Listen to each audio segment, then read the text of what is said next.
solo es largo, sino que es, ¿cuál será la palabra correcta? Tiene vericuetos. Es un tema complejo y si uno se mete en el detalle se puede perder fácilmente, muy fácilmente. Entonces de una vez les hago el spoiler alert que no vamos a ver hoy los orígenes de las monarquías. Hoy es origen de las monarquías 1. Hay alguien ahí en la llamada que quiere unirse.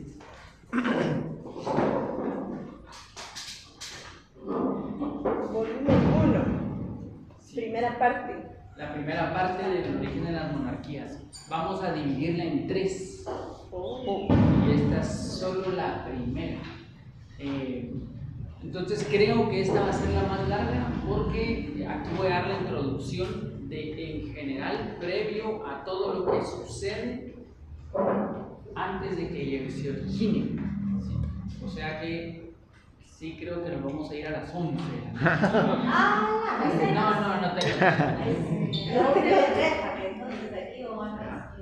No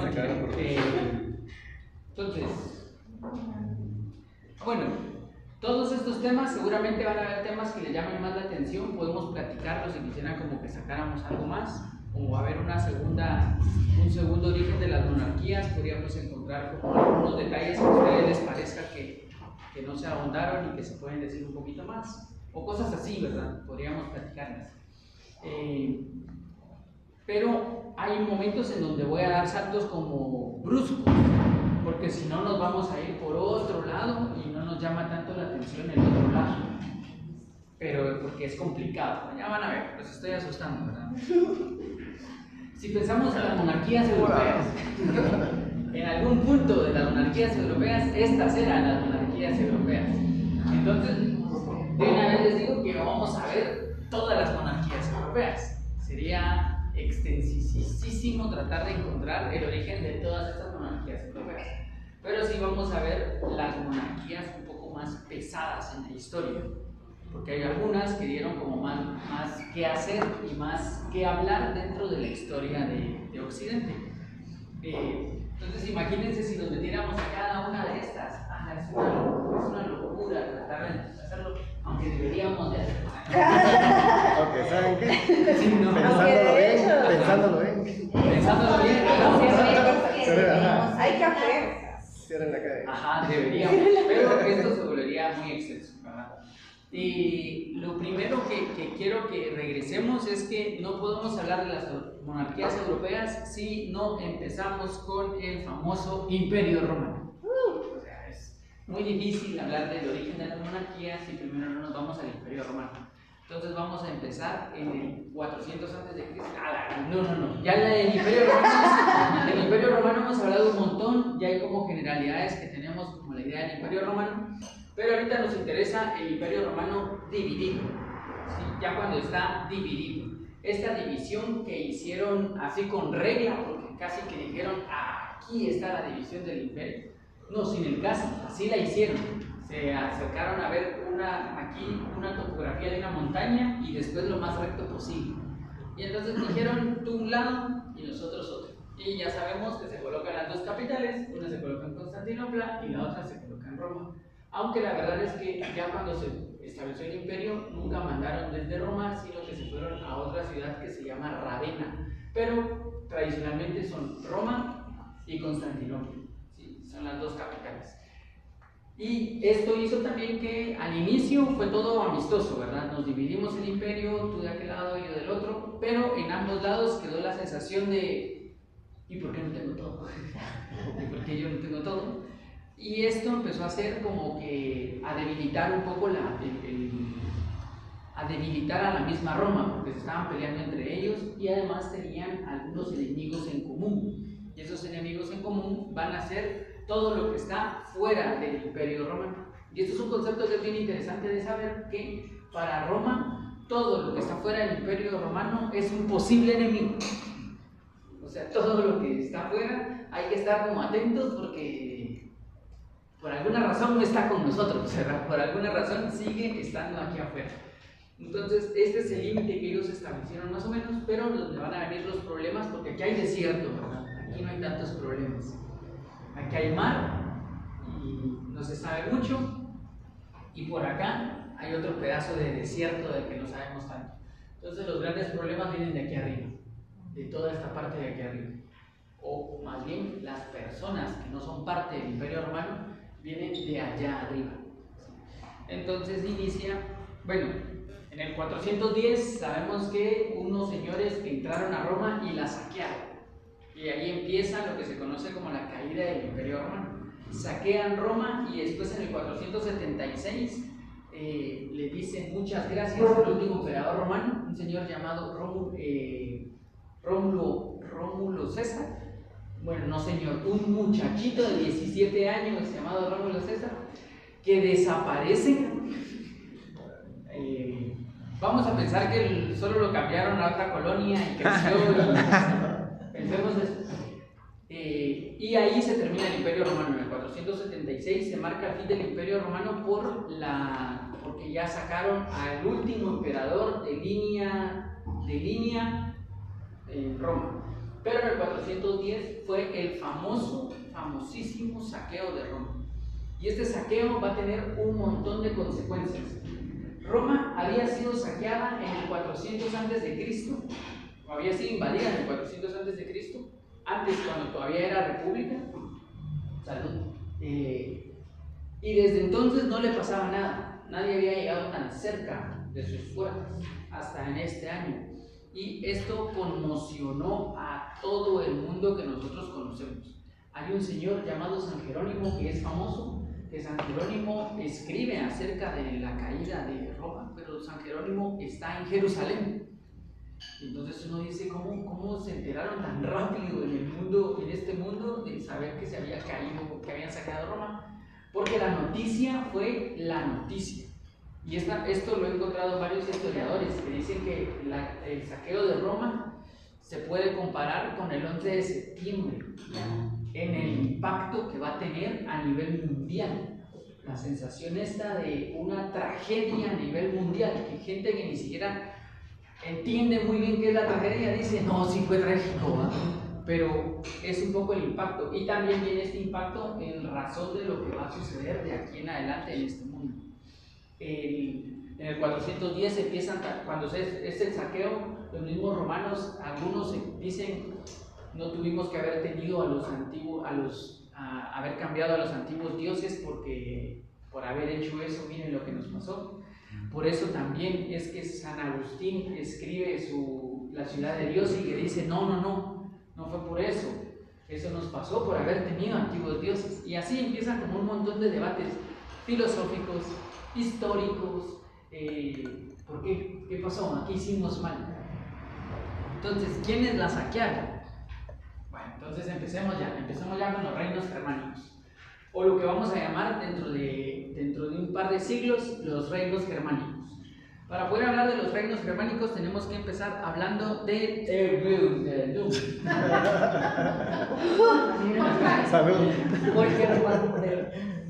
Volkerwanderung, o las famosas migraciones de los pueblos del norte. Sí, todas las migraciones de los pueblos del norte que van a venir en varios momentos. En varios momentos de la historia hay grandes migraciones. Y estamos hablando de miles de personas.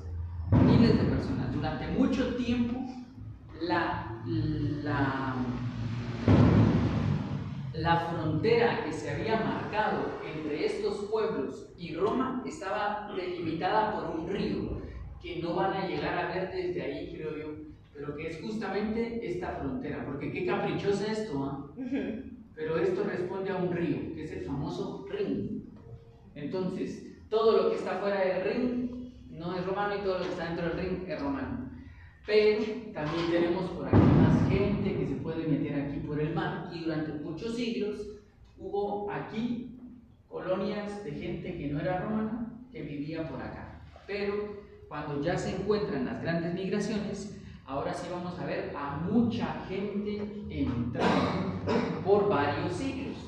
La primera de estas se detecta cerca del siglo II en donde ya se empiezan a ver grandes personas, pero porque los romanos necesitan mano de obra barata, y la mano de obra barata la detectan a través de estas grandes migraciones, y entonces permiten como que entre esta gente para que trabaje el campo, esto, y también porque el Imperio Romano necesita soldados, ya es tan grande que necesita gente que quiera cuidarlo y que quiera como protegerlo.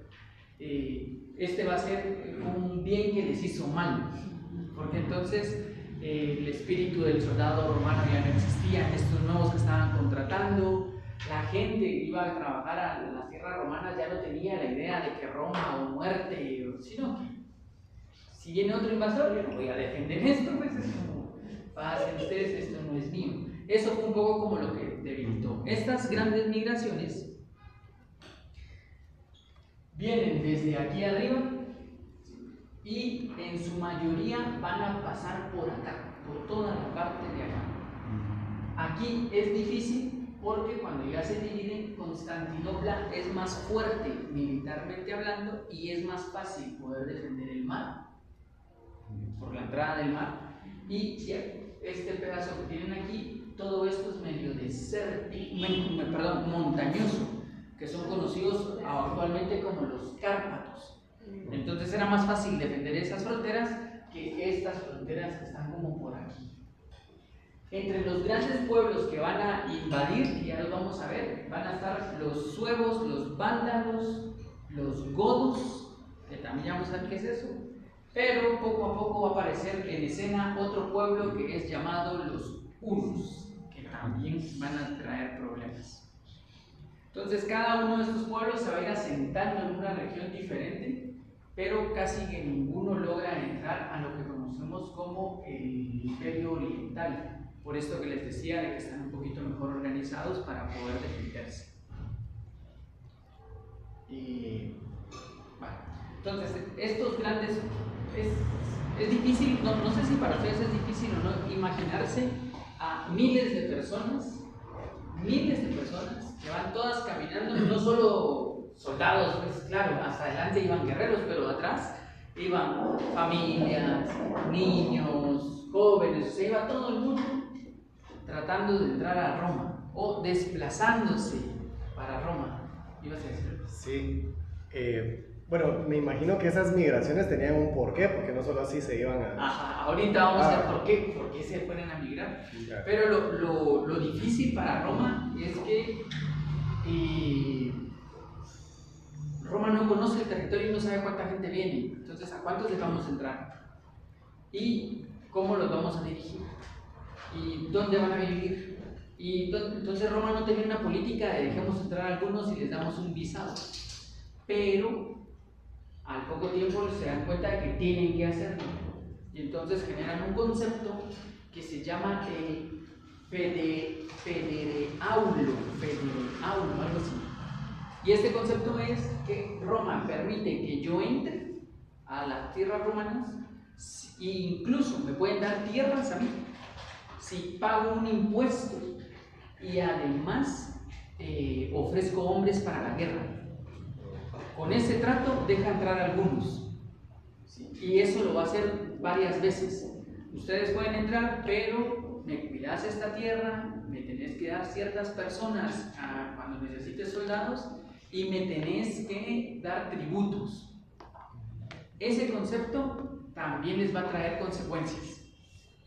O sea, sí, pero al poco tiempo la gente dice, ya no te pago el impuesto. Y entonces ahora, ¿cómo hacemos para que nos paguen el impuesto? Pero veamos, avancemos un poco más. Y esto es un poco lo que vamos a empezar a desarrollar durante estas tres sesiones que vamos a tener. La primera es entender dónde se van a ir asentando, específicamente los ostrogodos, los visigodos, los suevos, los vándalos. Eso es lo que vamos a ver hoy. Los francos los vamos a ver dentro de un mes, cuando sea la segunda sesión. Hoy ya con los godos, visigodos, ostrogodos, vándalos y suevos tenemos suficiente, pero ya vamos a ver también quiénes son. Todas las fuentes, bueno, También es una generalidad hablar de godos. Godos es un nombre genérico que le colocan los romanos a todos los pueblos que están hacia afuera, porque los godos estaban conformados por visigodos, ostrogodos, terminges, gentrugos, jutos, sajones y jutos. Esto era lo que conformaba a estos pueblos godos, y todavía hay algunos que no están registrados, porque no solo eran pueblos, eran clanes, eran pequeñas provincias, eran muchos pueblos de diversas costumbres, de diversas tradiciones, que se estaban uniendo en grandes migraciones y estaban entrando hacia Roma. Pero los romanos, que todo lo vieron bajo los ojos romanos, los consideraban a todos godos del norte, o como en latín se dice gotis, TH, gotis. Y después en el Renacimiento, un señor todo como estirado, cuando vio las iglesias de la Edad Media, dijo que eran hechas por gente salvaje, eran góticas. Entonces ahí empieza la idea del arte gótico. Él le puso como para denigrarlas. Denigrar el nombre, porque era el nombre que le daban los romanos a todos estos pueblos, los gotis. Y no veían ninguna diferencia entre un pueblo y otro. Para un romano, la verdad es que tratar de entender si era un lombardo o era un esirio, son de allá arriba y vienen todos en conjunto. Entonces, eso es lo primero que quiero que quede claro. Los pueblos godos, los godos es una generalidad de la unión de todos estos nombres. Todos estos van a ser lo que nosotros conocemos como los godos. Entonces les decía, todas las fuentes que tenemos sobre ellos son grecorromanas, porque no tenemos ninguna historiografía de ellos. Estas fuentes grecorromanas se han ido ¿cómo se dice? Solidando, no se dice consolidando a través de la arqueología. Que la arqueología ha demostrado que posiblemente las fuentes romanas estaban un poco como cercanas. Pero entonces, también por eso pasa al imaginario la idea de que los godos son bárbaros de gente que tiene el pelo largo. Pero esa es una generalidad que Roma inventó como para colocarle nombre a sus enemigos. Sí, esos son mis enemigos y son salvajes.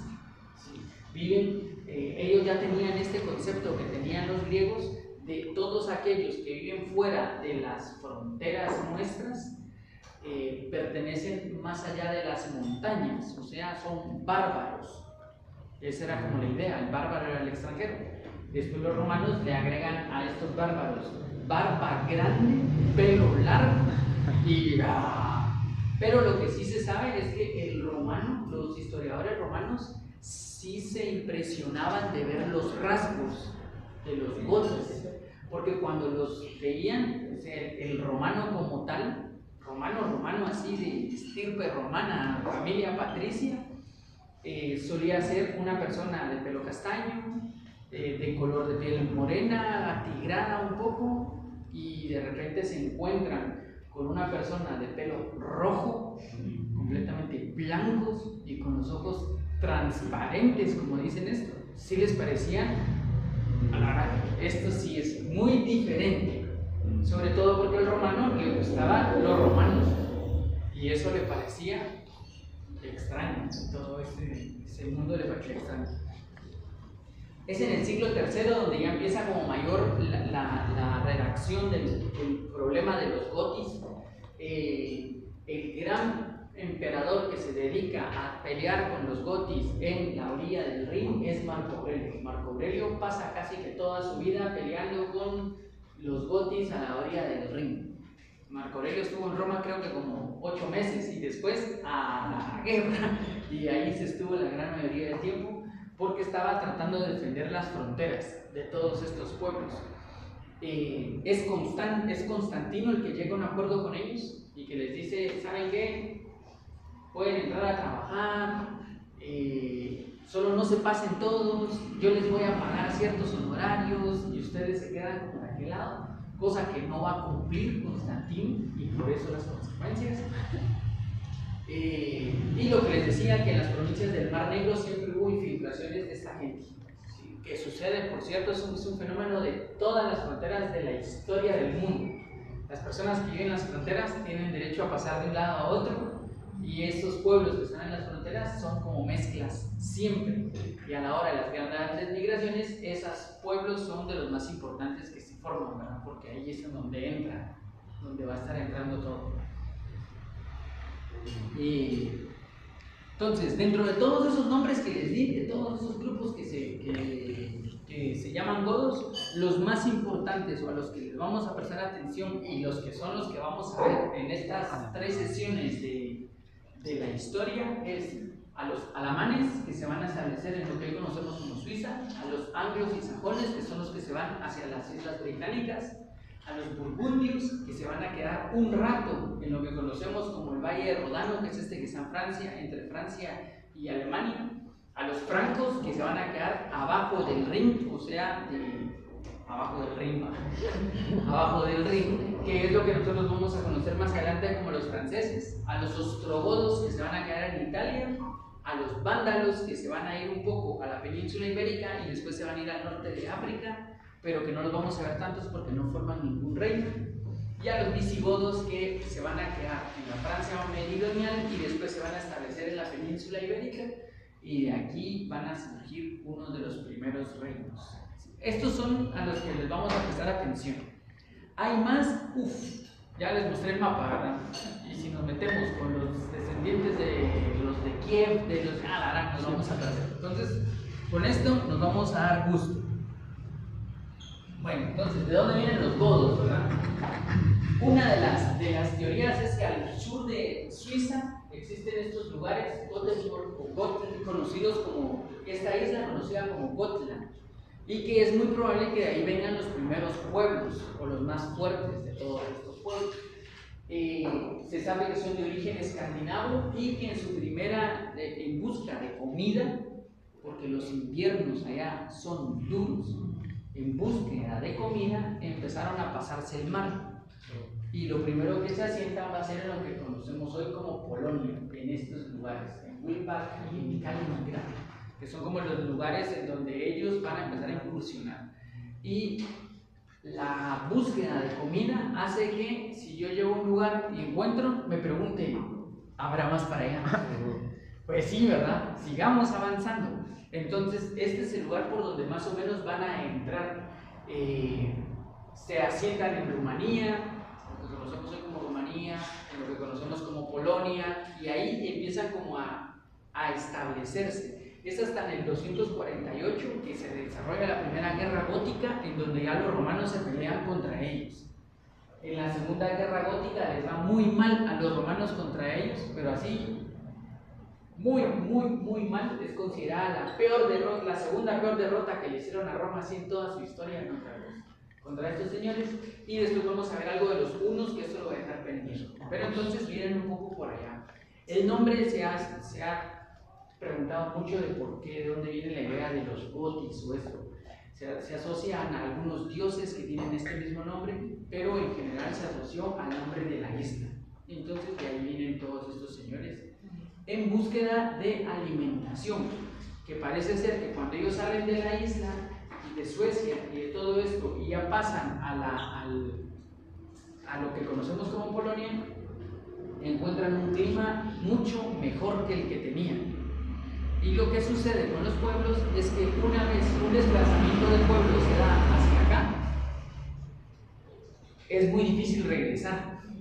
O sea, ¿por qué regresaría otra vez al invierno? No, mejor sigamos avanzando. Esto de la contramigración, no es contra, es reversa migración, no sucede, porque los pueblos siempre avanzan, siempre van hacia adelante. Entonces, es el emperador Valente el que hace el pacto con los godos y le dice que, ¿saben qué? Ya no sigan peleando con nosotros, quédense, les vamos a dar un par de oro para que no nos peleen. Pero los godos realmente no tienen el valor del oro que tenían los romanos. A los godos lo que les interesa son las especies y la tierra. Y lo que quieren es tierra. Tierra para cultivar, tierra para vivir. Y los romanos estaban acostumbrados a hacer pactos de dinero. Entonces dicen, sí, te vamos a dar estas monedas. Pero ¿qué come mi gente? Mi gente no come monedas. Yo lo que quiero son tierras. Pero Valente lo acepta. Y los romanos después ya no les pagan el tributo. La pésima administración romana hizo de que a los generales que les tocó cumplir la orden de dejarlos pasar, algunos empezaron a abusar del poder, empezaron como a tratar mal a la gente y no sabían con quién se estaban metiendo. Entonces los godos desarrollan la batalla de Adrianópolis y ahí pierden todos los romanos. Y entonces ahora son los romanos los que tienen que pagarle obligatoriamente a los godos, ya no hay marcha atrás. Los godos no tenían un rey como tal, no tenían el concepto de rey. Lo que tenían los godos era el concepto del padre y el padre de los padres. Entonces siempre existía como una especie de jefe que eran conocidos como los reiks. Y estos reiks eran los jefes de los núcleos de varias familias. Y entre todos estos, entre varios, se ponían de acuerdo de nos vamos para allá, o nos vamos para allá y esto. Pero entre todos esos hubo uno que es Alarico, que es el famoso Alarico. Alarico es el que saquea a Roma, que se impone. Y Alarico se sabe que sí le interesaba ser como, ¿cómo se diría? Como reconocido, como tener el prestigio, pero sobre todo él sí quería tierra. El oro era su última necesidad. Él quería especies, tierra y todo eso. Y no lo dejan. Alarico no quería entrar a Roma. Alarico quería que le dieran estas tierras. Y se hizo el pacto de que les iban a dar todas las tierras que estaban en frontera. Pero Roma de nuevo no cumple. Y entonces Constantinopla habla con Alarico y le dice: entra a la capital y nosotros sí te vamos a dar tierras. Bueno, dice Alarico, y entra a Roma y es Alarico el que encabeza la destrucción de Roma. Y empieza a caer. Entonces, cuidado con estar sosteniendo a las migraciones. Es una de las reglas que nos coloca la historia.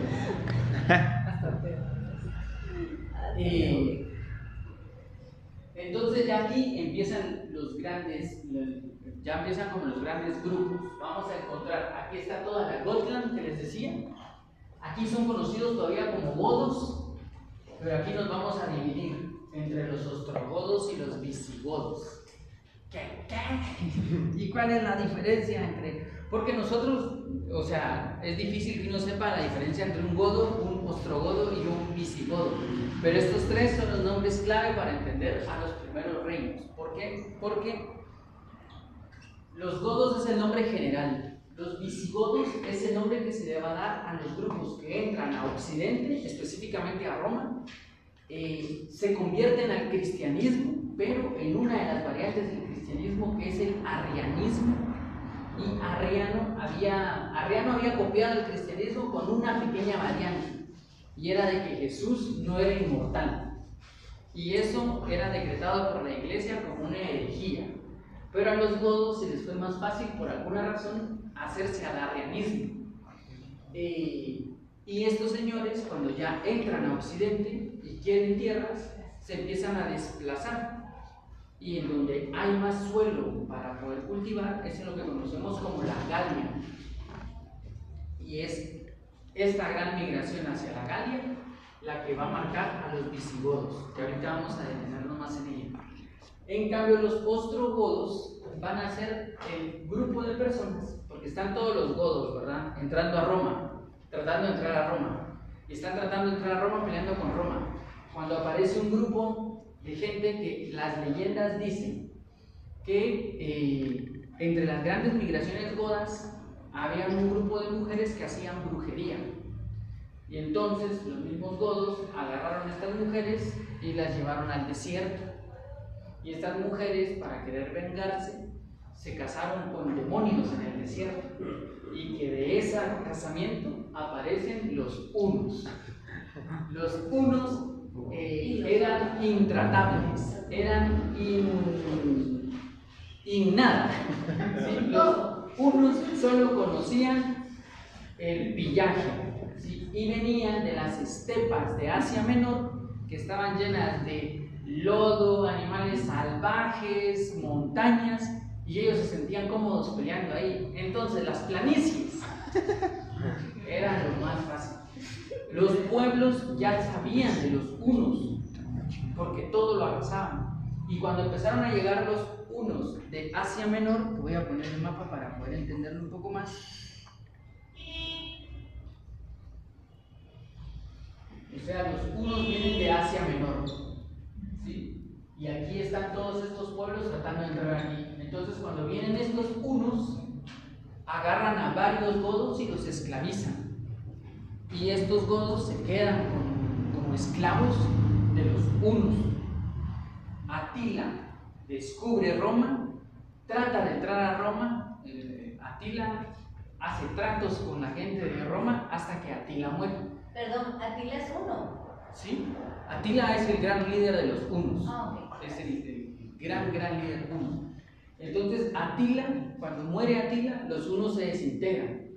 Pero hubo un montón de gente, de los godos que les decía, que se quedó con las tradiciones de los godos, de los hunos. Y entonces a ese grupo que se quedó con las tradiciones de los hunos se le conoce como los ostrogodos. Entonces tenemos un grupo que entra y se va hacia las Gálicas. Y tenemos otro grupo que era tratado mal por Atila, pero que absorbieron toda la educación de Atila. Y ese grupo decide quedarse ahí. Y a ese grupo es al que se le conoce con el nombre de los ostrogodos. Y entre estos ostrogodos, muy inteligentes, porque ya tenían entonces todo el conocimiento militar de los hunos, más lo que sabían de las grandes migraciones, entonces ellos empezaron a negociar con Constantinopla y le dijeron: fíjate que necesitamos que mates a Alarico. Específicamente se lo dijeron a Odoacro. Y entonces Odoacro entra a Roma, mata a Alarico y decide colocar el reino de los ostrogodos. Y dice: pues ahora me quedo yo con mi propio reino, Constantinopla. Y ahí empieza el reino ostrogodo. Se queda con toda la parte de Italia, con la bota completa. La pura Roma. La pura Roma. Entonces, ¿vamos bien hasta acá? ¿Se entiende la diferencia entre visigodos y ostrogodos? Entonces, avancemos hacia... Esto es un poco como para entenderlo. Por aquí viene 376, todo esto, van avanzando hacia acá, suben, tratan de entrar por acá y aquí es en donde sucede, miren, 410. Después del 410 empiezan a buscar tierras para quedarse, es imposible que aquí encuentren y entonces hay que irse hacia las Galias. Y se vienen hacia lo que se conoce como las Galias, que va de toda esta parte hasta la península ibérica, o como le conocían ellos, hasta las columnas de Ercles. Entonces todo esto era las Galias y se dice que ahí era más fácil vivir. ¿Seguirán? Ajá, avancemos para saber si era más fácil vivir. Entonces, los visigodos. Cuando se fueron los visigodos no fueron solos, se fueron, o el grupo que se va a conocer con el nombre de visigodos van a ser una mezcla de godos, de suevos, de eslavos, básicamente, entre otros grupitos que seguramente se les pegaron, pero los tres grandes grupos que eran eslavos, suevos y godos, y a ese conjunto se le conoce con el nombre de los visigodos, aunque hubo algunos eslavos y algunos suevos que, aunque iban acompañados, nunca se mezclaron. Aunque iban todos juntos, dijeron: sí, pero nosotros somos diferentes, ¿verdad? El ser humano y sus cosas. Llegan hasta el 577 y fundan el primer reino conocido como Toulouse, ¿sí? Que es lo que nosotros conocemos en Francia, y después fundan el siguiente reino que va a ser en Toledo, que el primer nombre era algo así como Tolido o algo así, más godo que esto, pero después con la castellanización se conoce con el nombre de Toledo. Pero cuando ellos llegan al inicio es un poco un trato de paz, de que van a ir a asentarse. Pero los romanos que están ahí no es que los acepten tan fácil y que digan sí, fácil. Entonces va a haber una guerra interna. Primero, ¿por qué no se quedaron más arriba? Porque pelearon contra unos señores llamados los francos, que ya vamos a ver quiénes son en otra sesión. Pero después siguen avanzando y ya se asientan en lo que conocemos como la península ibérica. La península ibérica tiene, ellos se asientan cerca de 500, empiezan a expandirse, empiezan a hacer pueblos, pero al ratito, a finales del siglo VI, empiezan a subir unos señores con ganas de cambiarles de religión. Y entonces viene la pelea contra el Islam. Y aquí, ¿quién más aguerrido? ¿Los visigodos o el Islam? Entonces empiezan los grandes conflictos por quién domina la península ibérica. Y acá sucede que los islámicos tenían muchísimo más poder en todo sentido y los fueron empujando hasta que más o menos quedó así. Empujaron a todos los godos hacia el norte, ahorita vamos a ver qué es esto de Asturias, y para que no entraran a Francia, aquí un señor llamado Martel establece ciertos condados y, se me olvidó el nombre de esta palabra, y marcas. Entonces coloca marcas y condados para que estén respetando esto. En una famosa batalla que hace Martel, vence al califato omeya, y el califato omeya dice, bueno, hasta aquí llegamos. Y entonces los francos pueden desarrollarse sin influencia de los árabes, pero a los godos los dominan todos, a los visigodos los dominan todos. Y los pocos visigodos que quedan se refugian detrás de las montañas. Y detrás de las montañas van a fundar lo que se conoce como el reino de Asturias. Entonces, todos están siendo dominados por este califato. Y los pocos que quedan son agrupados por un señor llamado Don Pelayo. Don Pelayo organiza como una revuelta en las montañas y se esconden detrás de las montañas de Asturias, y entonces él decide hacer el primer reino cristiano en contra de los islámicos. Y ese primer reino cristiano recibe el nombre de Asturias. Entonces el primer reino que aparece es Asturias, de la mano de Don Pelayo. ¿Qué más?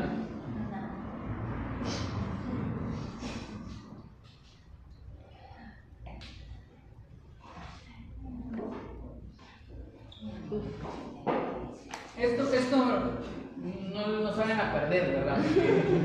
Súper complicado. Me encantan estos, sí. Pero acá hay cosas bien interesantes. Y la primera de ellas es que aquí está Pelayo. Pelayo va entonces a ser el primer rey de Asturias. Y a partir de acá empiezan los reyes de Asturias. Empiezan los varios reyes de Asturias a través de todas sus familias. Pero es hasta Alfonso III, el Magno, cuando él va a tener 3 hijos, y los 3 hijos van a agarrar destinos distintos y van a fundar el Reino de León, el Reino de Portugal, y se van a quedar con el Reino de Asturias. Pero esto va a ser algunas generaciones después, empezando con el mítico Don Pelayo, porque de Don Pelayo no hay más que esto. Y leyendas y cosas así. Incluso hay historiadores súper duros que dicen no existió un tal Don Pelayo, así, déjense de cuentos, eso es mítico. Pero la verdad es que es muy difícil encontrar la verdad cuando no hay tantas fuentes. Ya establecidos ahí, en el 824, cuando se funda el Reino de León, les había dicho que Francia había colocado diferentes condados y diferentes marcas. Hubo una de los condados que se empezó a hacer muy fuerte políticamente, empezó a ganar mucho y lo empezaron a llenar de castillos. Entonces ese condado era conocido como el Condado de los Castillos. más adelante conocido como Castilla. Y entonces todos estos condados que habían fundado los franceses, Zaragoza, Pamplona, Lérida, poco a poco quieren independizarse y quieren no ser parte de Francia, sino armar su propio reino. Y de la mano del Reino de León, que ahora Asturias, ¿se recuerdan que se había surgido el Reino de León? Pues el Reino de León domina ahora todo y dicen empecemos otra vez a conquistar la península ibérica.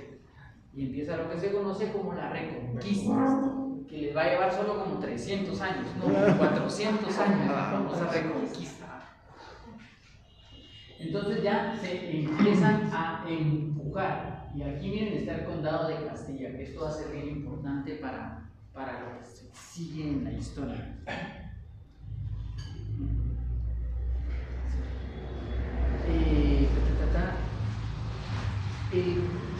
Uno de los condes de Castilla, el señor Fernán González, decide que Castilla ya no va a ser parte de nada, que Castilla va a ser un reino independiente. Y a partir de Fernán González se habla del reino de Castilla. Y se va a fusionar con León eventualmente. Y entonces ya vamos a tener solamente al reino de Castilla. Y el reino de Castilla es el que va a empezar a empujar y va a ser como de los más fuertes. Hasta aquí no es que no hayan habido reyes. Han habido reyes, han habido condes, han habido marqueses, que es el que domina la marca, pero ninguno es tan relevante y ninguno coloca la tradición que a partir de mí ahora mis hijos van a reinar. Suele estar como medio implícito, pero no es tan fácil. No es tan fácil porque por un lado tienen al califato tratando de entrar y además quién quiere gobernar aquí. Entonces se vuelve súper complicado. Hasta que van a aparecer dos de estos grandes grupos, Castilla creciendo y otro grupo llamado Aragón creciendo, que se dan cuenta que la única manera que tienen para poder vencer a los califatos y detener la sangre por quien dirige cada uno de estos es uniéndose, ¿verdad? Entonces ahí van a aparecer unos señores importantes, pero antes de los señores importantes vamos a llegar al siglo XIII, en donde después de todas las guerras nos queda el reino de Castilla, el reino de Aragón, el reino de Navarra y el reino de Portugal. Son los 4 grandes reinos. Y de estos 4 grandes reinos, Fernando de Aragón dice: dejemos de pegarnos y de matarnos, armemos un solo reino. Y entonces surgen los reyes católicos. Y aquí ya aparece el reino de Castilla. Y con los reyes católicos, con Fernando e Isabel, aquí ya se establece la tradición de los reyes. A partir de acá empiezan los reyes de España, por lo que se va a conocer con el nombre de España. Es hasta este momento que aparece con estos dos señores. Mientras tanto, entonces empieza Castilla a tratar de ganarlo todo y poco a poco lo logra y empiezan a empujar al califato. En las narraciones españolas se habla de que Castilla era tan fuerte que empezó a sacar a los califatos. Lo que sabemos es que los califatos ya se estaban matando entre ellos y ya la península ibérica ya no era una prioridad, ¿verdad? Pero no le vamos a quitar la ilusión al reino de Castilla, sintiendo de que solo llegaban ellos y ya se bajaban y sentían que solo se alejaban, ¿verdad? Salían huyendo. Realmente era eso. Entonces al final el reino de Aragón, el reino de Castilla se fusionan con estos dos señores que les había dicho. El reino de Granada es lo que queda del califato, que va a ser lo último que se va a terminar de ir. Y el reino de Navarra dentro de poco ya lo van a anexionar. Pero falta un reino, ¿verdad? El reino de Portugal. Pero antes continuemos con estos dos señores. Estos dos entonces, a la hora de que se casan, ya para este momento ya estamos cerca del siglo XV, o sea, nos saltamos un montón de siglos y de sangre. Pero estos dos señores, cuando ya se casan y fusionan las dos coronas en una sola corona para empezar a darle principios a lo que va a ser mucho tiempo después, como lo que conocemos como España, ya para ese momento ya hay grandes familias dentro de toda esta Europa, familias asociadas al trono, familias de donde han salido varios reyes, y que estas familias vienen siempre de la tradición de haber pertenecido a la realeza en el pasado, ¿verdad?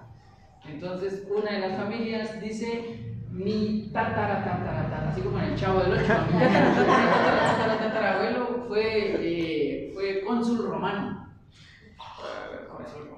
Pero estas familias se logran consolidar con el poder, que ya vamos a ver cuáles son esas familias. Pero entonces aquí ya empiezan todos los reyes. Aquí está Isabel la Católica y Fernando II de Aragón.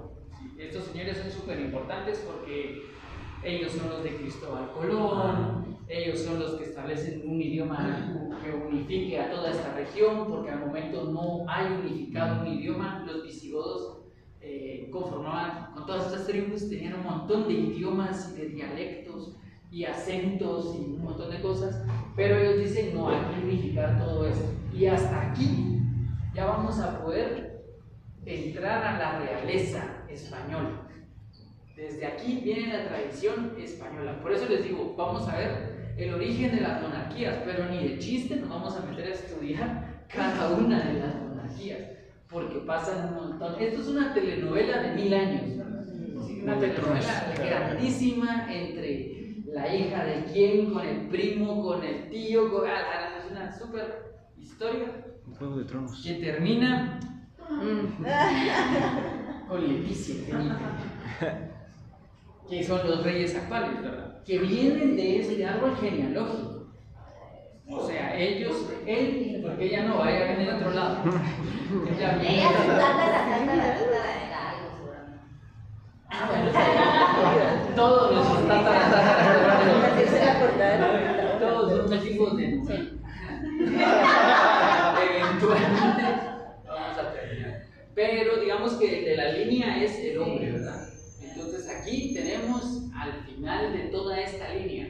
Miren todas las, ¿qué serían? Las generaciones, y todas están ordenadas y vinculadas. O sea, esta tradición sigue viva. Sigue alguien marcando a los hijos y diciendo quién es el hijo de quién y con quién se está casando y dónde están esos hijos, para poder mantener la línea de los reyes. O sea, estos reyes pertenecen a la tradición de Fernando de Aragón y de Isabel de 1470. Es un montón de tiempo mantener esta tradición. Y en España continúa esta tradición, aunque tuvo dos momentos en donde trataron de quitarla, que es el momento de Bonaparte y en el momento de Franco. Los reyes solo se fueron de España, y cuando terminó todo eso, volvieron a España. Y la tradición continúa. Los reyes siguen siendo los reyes. Pero ¿quiénes son esas familias de las que les estaba hablando? El origen de las grandes familias que van a dar un montón de reyes.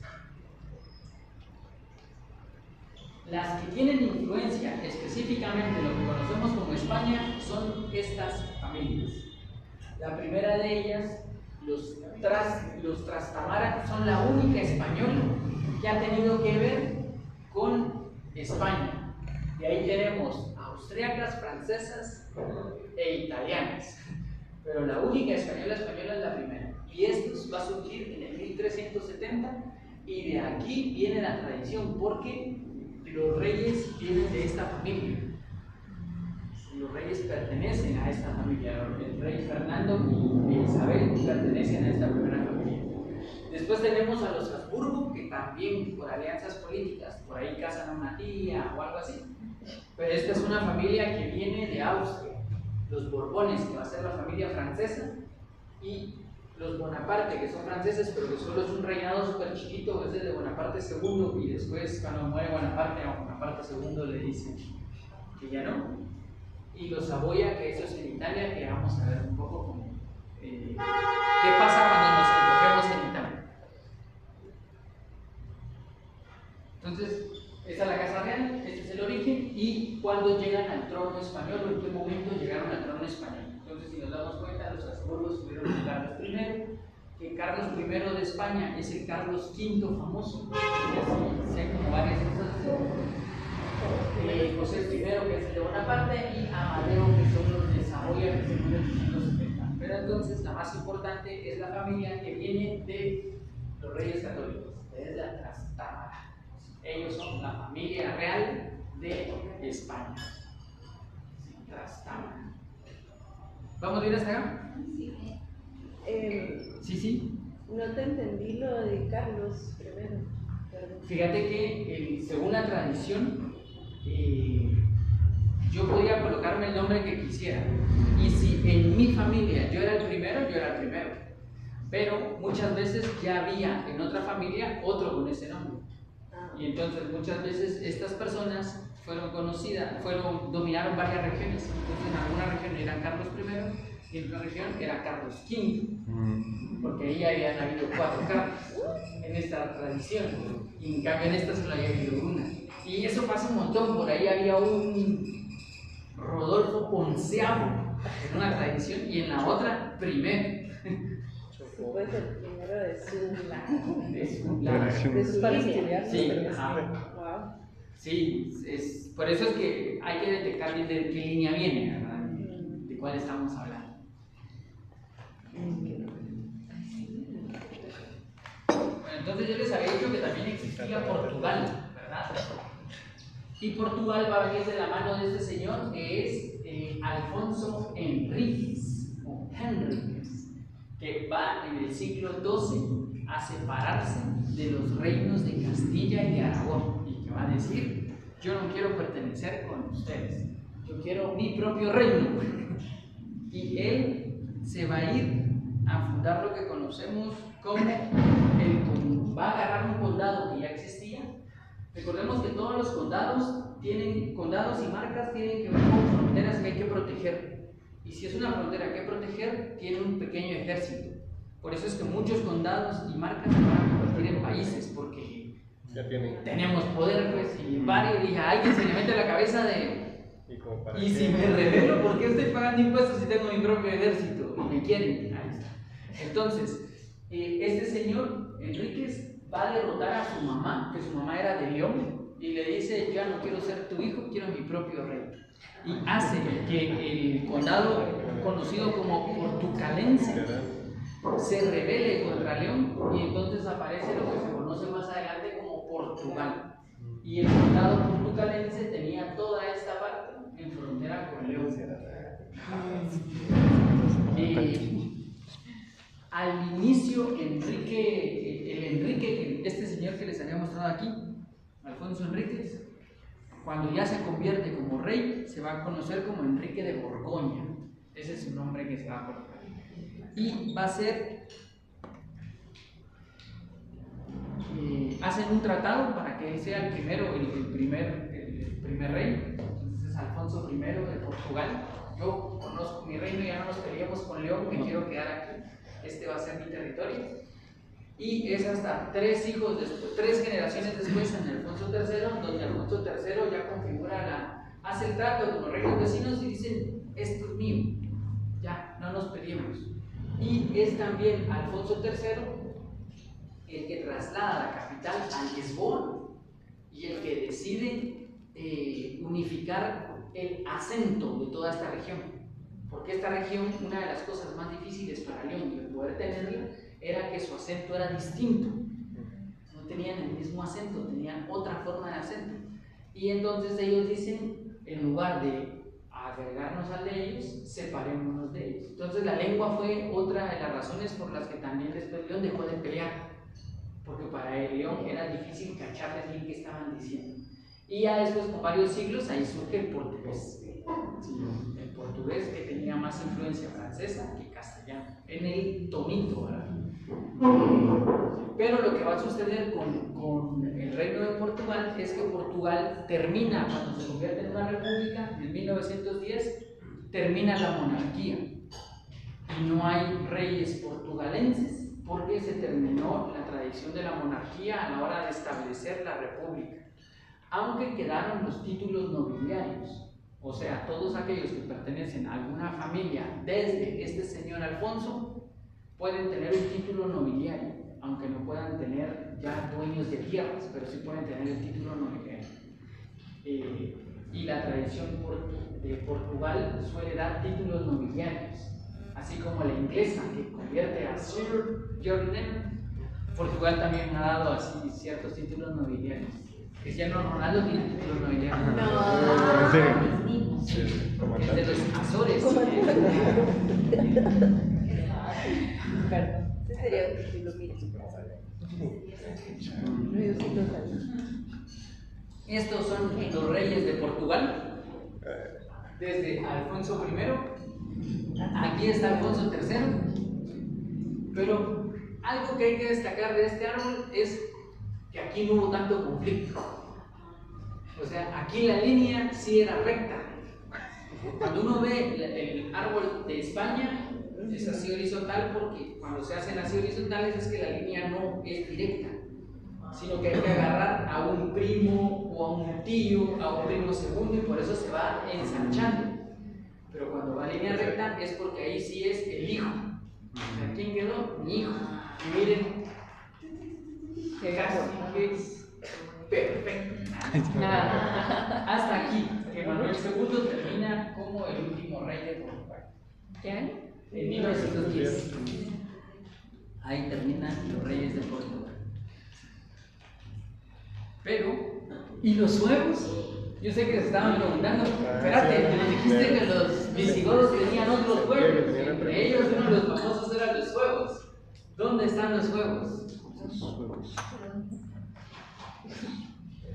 Los suevos, cuando van a llegar a toda esta parte volvamos en el tiempo, otra vez la gran migración, los godos se van, y uno de los grupos, aparte de los godos, los que van a ser conocidos como los visigodos, se van a unir y son los suevos, vándalos y alanos. Estos tres grupos se van a quedar en esta parte, en lo que conocemos como Galicia. Y se dividieron entre todos estos grupos antes de que entraran los árabes, antes de que los árabes entren, dividieron todo el territorio y dijeron, bueno, los suevos y los vándalos que se queden con lo que conocemos hoy como Galicia. Los vándalos cilingos, que son otro grupo, que se queden con Bética, con Betis, que fue así. Y los alanos que se queden con Lusitania y Cartaginés, que es toda esta parte de aquí, que después va a ser lo que se entra en disputa. A los vándalos no los vamos a ver porque los vándalos cuando al poco tiempo se van a ir al norte de África y no van a conformar un reino. O sea, ellos no establecen un reino y solo se pelean contra los romanos eventualmente, pero no conforman un reino. Pero los suevos sí, los suevos ganan un pequeño reino. El primer rey de ellos es un señor llamado Hermerico. Y se recuerdan, esta es la palabra que yo me recordaba, el foedus. ¿Se acuerdan que les había contado que los foedus eran estos tratados con Roma de te doy tierras pero me das un impuesto vigente? En el tratado del 411 a estos suevos les deciden dar tierras, toda esta tierra de Galicia. Y cuando los visigodos empiezan como estos suevos deciden quedarse con la tierra, los romanos contratan a los visigodos para que derroten a los suevos y les quiten esa tierra porque no están cumpliendo con el trato que se había establecido. Y entonces los suevos empiezan a pelearse durante siglos con los visigodos y es hasta en el siglo V cuando este señor llamado Carriaco, que se convierte al catolicismo, decide ya no pelear y dice ya no queremos pelearnos, está muy difícil, y entonces empiezan a ver cómo se pueden unir con los visigodos, cosa que va a suceder en el 585 y ahí terminan los suevos. Ya no existen suevos, a partir de ahí se anexionan y ahora van otra vez en la historia que ya les conté. Entonces este es un pueblo que no es que los pueblos dejen de existir, pero dejan de tener relevancia política y de relevancia territorial. Y entonces ahora son parte de los visigodos. Y los ostrogodos, yo sé que ustedes estaban con la duda, porque dijiste que los godos se dirían en visigodos, ostrogodos, y que dentro de los visigodos iban los suevos y todos estos que ya vimos, pero nos faltan los ostrogodos. Y los ostrogodos al final son los que van a conquistar Roma, ¿se acuerdan? Es un ostrogodo el que saquea Roma. Yo les decía que con la muerte de Atila, los ostrogodos se quedaron ahí, se quedaron en esta parte y se van a desplazar hacia el Danubio. Y una vez entrando al Danubio, los romanos deciden ya no seguir peleando y les conceden tierras. Y entonces los ostrogodos viven felices en sus tierras hasta que aparece un señor muy famoso, que es este, llamado Teodorico el Grande. Y Teodorico el Grande es el que Zenón de Constantinopla contrata para matar al anterior señor, a Alarico. Y le dice, por favor, mátalo y te vamos a dar tierras, más tierras. Pero Zenón no cumple el pacto, a pesar de que lo matan. Y entonces dicen, pues armamos nuestro propio reino, no los necesitamos. Armemos el reino ostrogodo. Y entonces inicia el reino ostrogodo, que va a ser toda esta parte. Pero la política de este señor es: no nos peleemos con los romanos, sino que tratemos de fusionar tradiciones. Que no funcionó en ninguno de los dos lados. Ni los romanos aceptaban que estos fueran sus vecinos, ni estos vecinos querían aceptar que estos fueran sus vecinos. Y entonces la convivencia nunca se logró. Por eso es que cuando él se muere, el reino como que empieza a tambalear. Y ya con la última guerra gótica, los terminan matando a todos. Y el último rey de ellos, que es Teia, hace que se termine el cortísimo reino ostrogodo. Y eso es todo el reino ostrogodo. O sea, el reino ostrogodo duró 3 reyes y fue muy corto porque no lograron coexistir, no lograron ver cómo podían aliarse todos estos señores. Entonces tenemos los visigodos, los ostrogodos, los suevos, los alanos, pero 3 grandes grupos, ¿verdad? De los cuales los únicos que lograron fundar una monarquía siglos después es lo que conocemos como los visigodos. Todas las demás monarquías se fueron quedando. O sea que de todas estas que les había mostrado al inicio, solo hemos visto estos reinos que están aquí, Portugal y todo esto que se va a unificar únicamente. Entonces es más complejo de lo que nos habíamos imaginado y es más vericuetero. No sé si con vericuetos, no sé cómo decirlo, tiene como mucha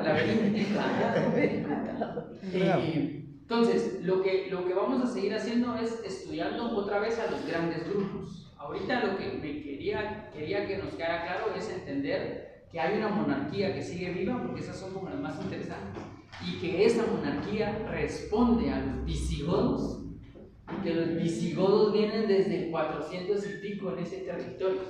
Entonces es difícil juzgar y decir, derroquen a los reyes. Es que hay una tradición bien larga de fondo, bien larga, que corresponde no solo como a la realeza como tal, sino al avance político, a la unión de pueblos, al cambio de idioma, a la unificación del dinero, a la apertura de carreteras, al establecimiento de centros de poder. O sea, es una cosa súper compleja que nosotros no nos imaginamos. Pero vamos a ver que no todas las monarquías tenían tan felices como esta, porque vamos a ver dentro de un mes al primer rey de los francos, y con ellos vamos a ver a los franceses. Así empezó la primera y la última monarquía francesa, ya sabemos todos en qué termina. Pero la monarquía continuó. Después de Napoleón, la línea monárquica se volvió a buscar. Y hay un Luis XVII, solo que ya no funcionó. Pero eso lo vamos a ver dentro de un mes. Ahorita, preguntas, comentarios. Con Alfonso Enríquez. Él viene y dice, bueno, voy a fundar mi reino. Pero, por ejemplo, la gente que hay ahí, que era una provincia, entiendo yo, o sea, ¿cómo lo...? Viene alguien y dice, bueno, yo voy a ser tu rey, ¿cómo lo aceptas, verdad? O sea, hay un ritual, hay algo, ¿quién dice? Él es el rey. Al inicio, el primer rey sí tiene que tener aprobación popular. O sea, el primer rey debe tener aprobación popular, porque el pueblo tiene que ayudarle, no solamente en dar guerreros, sino que a la hora de una guerra alguien tiene que dar la comida, alguien tiene que proteger las fronteras, y si el pueblo no está a favor, fácilmente el pueblo cuando viene a nosotros y pasa. Entonces, todos los reyes se establecen por una identidad que este personaje genera con la gente. Okay. Y así funciona a lo largo de toda la historia. La identidad que tiene este líder, que ya la tiene y que hace que su gente lo acepte, es la que lo genera como un rey. Sí, los primeros reyes godos que les mencionaba, todos estos no tenían ni tierra, pero ya sabían que él era el líder. Y este líder era líder porque era líder. Era naturalmente aceptado por todo el pueblo que él es el líder. Y eso es lo que genera a los primeros reyes. Ya los segundos, como ya le pasa el poder, entonces es que ahí empiezan los problemas, ¿no? Porque le pasó el poder, yo no estoy de acuerdo. Y empiezan a matarse y todo lo que sucede, ¿va? Pero en el primero sí es el pueblo el que los coloca o los acepta colocar. ¿Sí? ¿Alguna otra pregunta?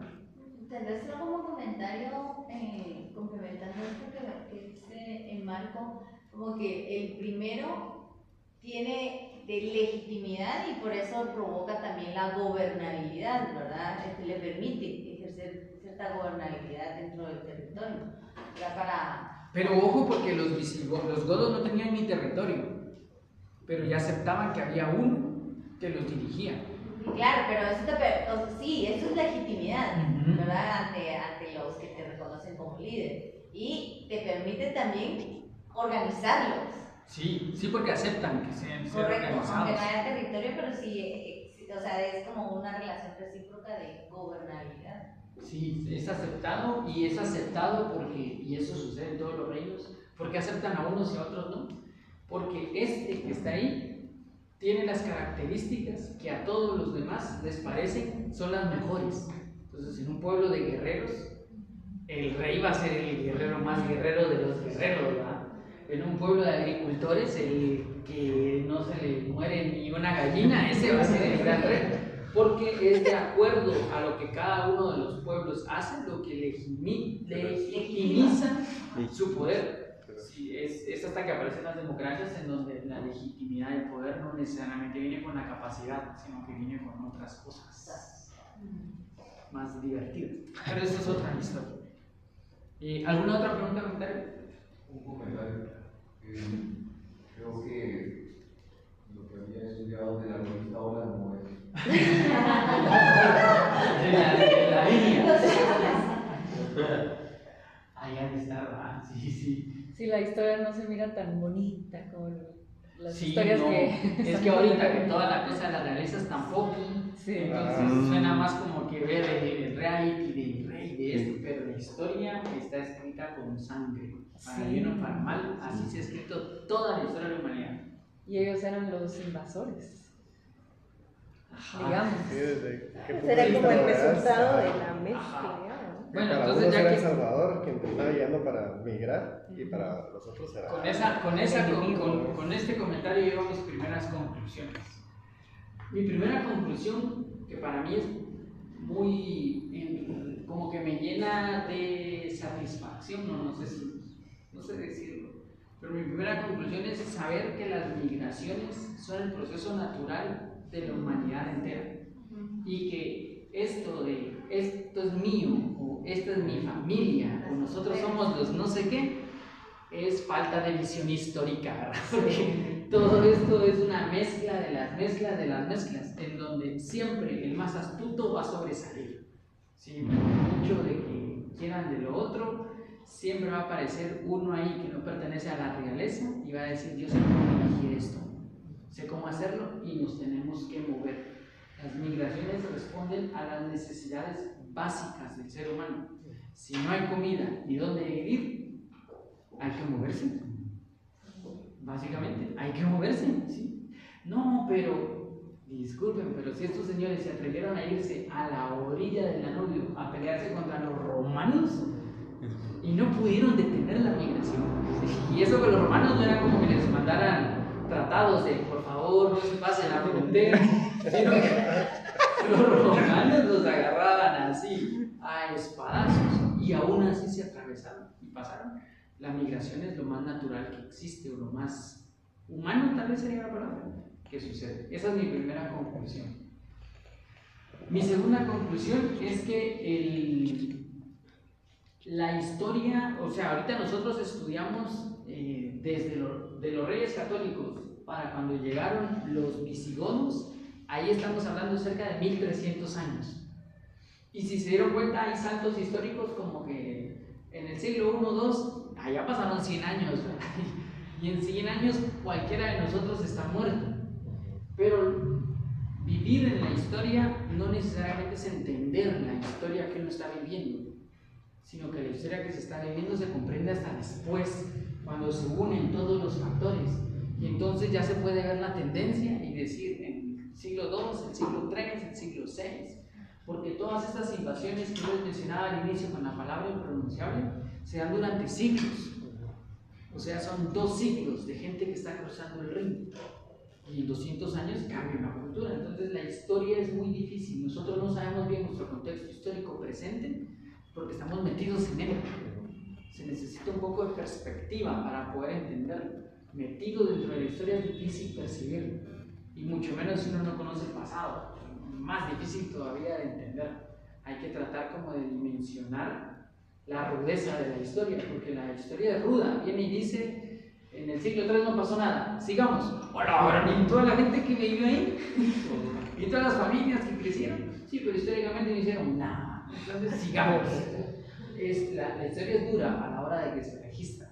Y al final, los sucesos que pasan, por eso es que son eventos históricos, son sucesos muy grandes para que la historia lo registre.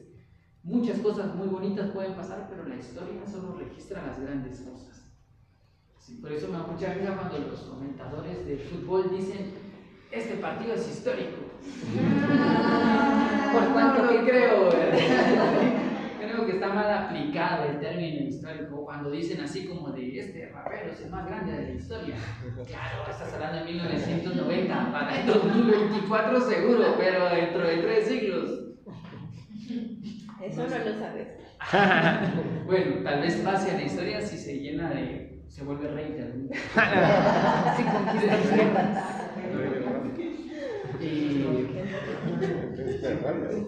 Y antes de llegar a mi tercera... Exacto. Antes de llegar a mi tercera conclusión, ¿alguien tiene alguna? Que no es conclusión, sino que es más como algo que uno se pone a pensar cuando ve todo esto y se va poco a poco como adentrando a algo más cercano a nuestro tiempo, digamos. O sea, ahorita igual vamos re lejos, pero también estaba pensando en cómo las lenguas entonces se desarrollaron para que en ese espacio de Galicia, digamos, que eventualmente será España, se diera el castellano y todo eso. Y cómo nosotros ahora en Guatemala, del otro lado del mundo, ahora lo hablamos. Más o menos, ¿verdad? Pues la evolución de cómo se ha ido.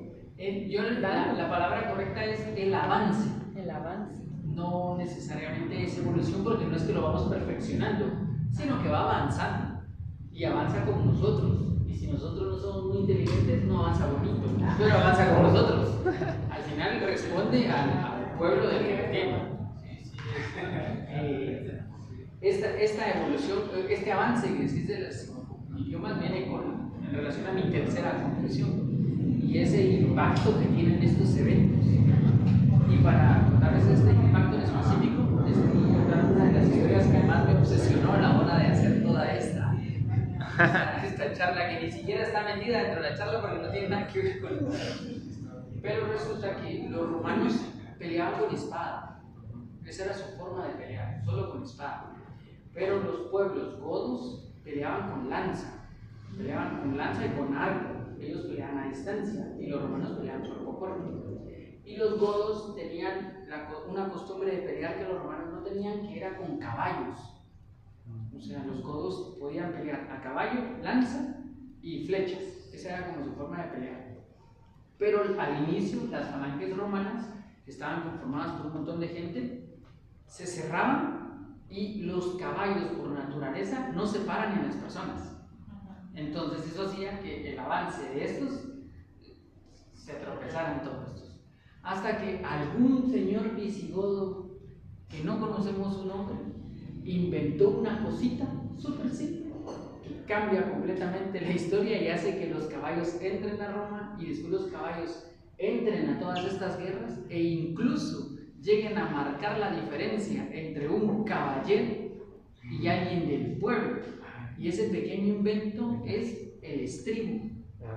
¿Alguien se dio cuenta que no podíamos detener al caballo, pero lo podemos dirigir o incluso saltar? Y para eso había que inventar el estribo.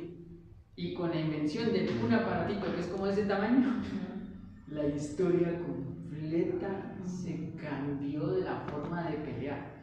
Entonces mi tercera conclusión es, pareciera que la historia es muy, la historia es muy ruda y pareciera que no tiene un impacto en la historia, pero creo que sí, pequeñas acciones cambian la historia. Lo que pasa es que hay que renunciar a querer ver el resultado. No se puede ver el resultado. El que creó el estribo en el siglo III jamás se imaginó que en el siglo XII el estribo iba a marcar la diferencia entre ser un caballero y no serlo. O sea, este iba a ser como la gran diferencia. Pero es una pequeña acción que cambia completamente el rumbo de todo esto. Entonces, aunque la historia no registra los pequeños actos, como el comer o esto, las pequeñas acciones sí tienen un impacto histórico y se van abriendo como los ángulos y terminan siendo súper grandes. Y no se sabe quién fue el de los godos que inventó el estribo. Y esas tres son mis conclusiones. Y en la... Yo solo un comentario, que tal vez nosotros desde esta parte occidental que no tenemos la figura de reinados, digamos, para muchos analistas o desde el análisis político, se considera como las monarquías en el siglo XXI como un rezago de la historia o un lastre de la historia totalmente innecesario, ¿verdad? Pero yo creo que responde mucho a que nosotros desde esta visión que no hemos traído no venimos, digamos, de esa tradición, estamos pues más en repúblicas y todo este tema, no sentimos como esa importancia colectiva de que se mantenga, porque periódicamente a las generaciones de jóvenes se les consulta en donde está, por ejemplo, en la monarquía británica y en la española, si los consideran necesarios. Hoy por hoy políticamente son solo simbólicos, ¿verdad? Son solo los jefes de Estado, ¿verdad? Ahí está la diferencia entre jefe de Estado y jefe de gobierno, pero digamos que allá sí existe todavía esa como conciencia colectiva de la historia y de este peso de siglos que se trae, porque sí consideran importantes a sus monarquías. O sea, cuando se llega a la conclusión y se hace como la consulta de si es necesario y quieren que se mantengan, la gente los legitima, ¿verdad? Porque asumo que existe esta conciencia colectiva de que no es una cosa construida, pues sí, claro, con base en sangre y todo lo que queramos, pero es un legado histórico que los define al final también, ¿verdad? Aunque políticamente sean tal vez simbólicos y desde nuestra óptica se consideren hasta un gasto innecesario, ¿verdad? Sí, y lo interesante, y aquí podemos sacar como un sistema que nos puede servir para entender esto, que es el sistema de castas. En la India, si se recuerdan, las castas estaban los brahmanes, los kshatriyas, los vaishyas y los sudras, o sea, los sacerdotes, los guerreros, los comerciantes y los artesanos. Toda esta época como de reyes y todo eso pertenece a la época de los guerreros, ¿verdad? De los kshatriyas. La idea de ser rey no era para ir a sentarme y comer uvas así, sino que seguramente, si se hacía eso, me iba a morir, ¿verdad? Entonces, seguramente lo que me tocaba a mí para llegar a ser rey, sacar espadita y a pelear todo el tiempo, el reino de los kshatriyas. Pero en este momento estamos viviendo el paso del reino de los kshatriyas al reino de los vaishyas. Entonces, nuestros grandes dirigentes son comerciantes, y entonces son grandes empresarios. Porque nuestro valor ya no es ese, sino que ahora lo que queremos es que generen empleo, que generen dinero, porque es el valor que actualmente está. Y es por eso un poco la tendencia política de que nuestros dirigentes tengan que ser de familias comerciantes. comerciantes, de familias de dinero, pero dinero hecho por empresas. Son empresarios, son grandes empresarios. No todos, pero es la tendencia. Y los grandes líderes actualmente van a tener por ahí una subrelación con alguna empresa. Medio de producción. La empresa. Pero es interesante lo que dice Ingrid, la gente en otros lugares todavía tiene esta relación del pasado con el presente a través de mi familia es de aquí, porque mis abuelos han sido de aquí, porque mis tatarabuelos han sido de aquí y mis tatarabuelos son de aquí. Entonces nosotros somos de aquí. Entre todo esto que estábamos estudiando, hay un señor que dio una conferencia súper bonita. Bueno, dio una conferencia eterna, ¿verdad? Porque eran como 9 horas, así dividida en varias cosas. Y entre una de las conferencias, al final de las conferencias, él dice, me han preguntado mucho mi obsesión por los visigodos. ¿Se acuerdan por qué yo esto de los visigodos? Y dice, mi conclusión es muy básica. Mi abuelo, cuando éramos niños, consiguió una moneda visigoda. Y mi abuelo tenía esa moneda visigoda como su tesoro más grande. Y entonces yo decía, ¿qué obsesionó a mi abuelo? Quiero entender qué es esto, que a mi abuelo le tenía tanto valor. Bueno, ahí hay una relación por qué las encuestas siguen ganando que los reyes se mantengan, porque todavía hay ese vínculo. Para nosotros, la verdad es que si hay alguien aquí que defienda la monarquía española, yo les diría, a menos que sea de una de estas raras o algo así, pero de ahí me parecería que quizá estaba un poco desubicado. Quizá. ¿Qué ibas a decir, André? Que ni siquiera eso también tiene tanta trascendencia, porque de lo de que decías de las familias que yo he vivido aquí, mi bisabuelo, igual más atrás, ¿no? Sí, es que todo cambia. La humanidad es un ser vivo, y como ser vivo se desplaza, crece, avanza, retrocede. Y seguramente nosotros tal vez tenemos también ahí algún antepasado visigodo. Que eventualmente llegó a ser. Seguro, todos nosotros somos mezclas, todos nosotros somos una mezcla, y no creo que la mezcla más bonita, como siempre dicen, ¿verdad? Así como no, es que es entre español y de las tradiciones, ¿cómo se dicen ahora? Las tradiciones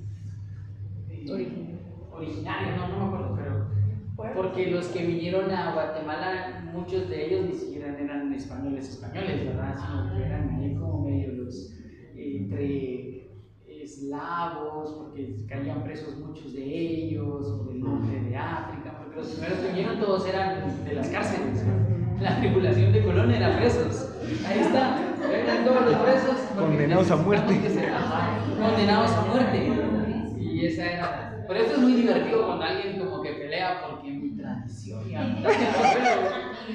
bueno, acá Y 15% de eso. Sí, a mí me surge una duda por lo que comentabas también de las castas, ¿verdad? Que ahorita, digamos, decías, estamos como que en la línea de los baixos, pero eso también es cíclico, o sea, después vamos a pasar a los artesanos y después volvemos. Pues eso es lo que dice la India. En la India marcan así este avance así.